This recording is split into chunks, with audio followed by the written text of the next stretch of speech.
Hello everyone, my name is Kristen Allen and today I'm doing a book talk on the graphic novel Drowned City, Hurricane Katrina and New Orleans, written and illustrated by Don Brown.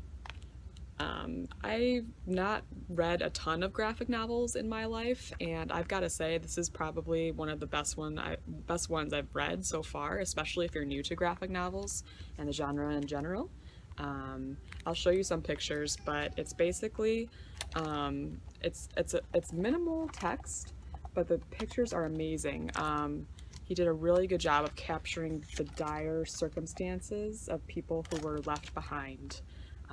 Some people, if you've heard of New Orleans, the tragedy of New Orleans and Hurricane Katrina, there were people who were too sick and just too poor to get out.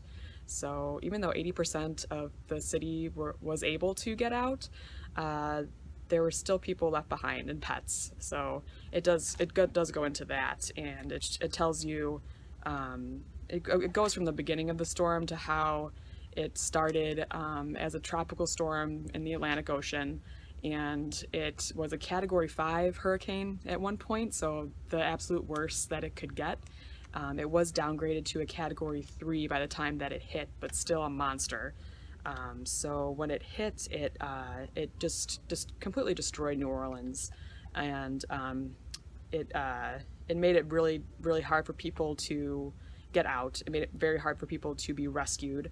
The book says that there were, and I didn't even realize this, that there were clouds of gnats and cockroaches and poisonous snakes in the water. And there was even a 500-foot barge, Navy barge, that broke free of the levees and it rolled down the streets.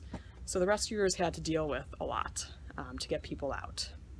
This story is told from the point of view of just an overview of several different rescuers' stories. It's compiled from actual interviews that Don Brown did from survivors.